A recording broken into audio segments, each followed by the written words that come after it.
Hello and welcome. Today we will be conducting a lab that teaches students that heat always flows from hot to cold when there is a temperature difference between the two substances. The name of this lab is I'm Melting.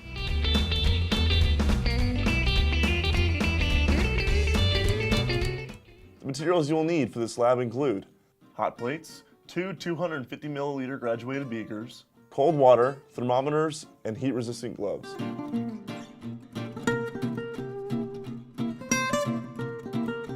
The Sunshine State standards in this lab have students recognize that heat flows from a hot object to a cold object, and that heat flow may cause materials to change temperature.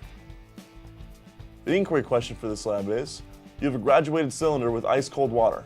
Measure the temperature with a thermometer. You have another graduated cylinder with hot water. Decide how much hot water you need to pour into the cold water to raise it 10 degrees Celsius. Develop a strategy to do this in one try.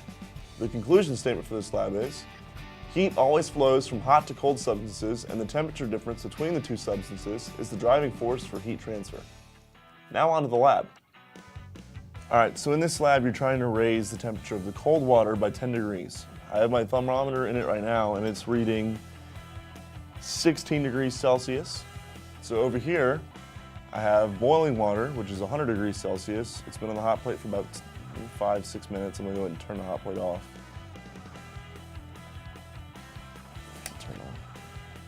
I have my dropper here, and I'm going to start adding hot water to the cold water to get it to raise by 10 degrees. Have your students be very careful, because it is, in theory, 25 milliliters of the boiling water should raise the cold water by 10 degrees Celsius due to the ratio of hot to cold water.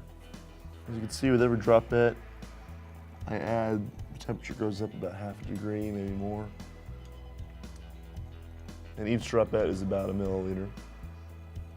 So in theory, about 25 dropettes full, and I should have raised my temperature 10 degrees.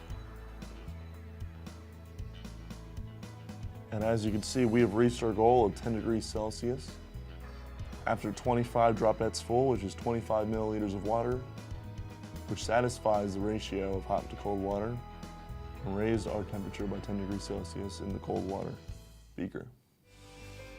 Some possible questions to ask your students include, why didn't the ice water become cooler and warm water become hotter?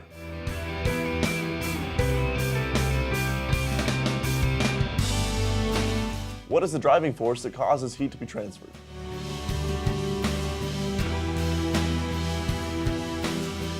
That's all for today's lab. Thanks for joining us, and we'll see you next time.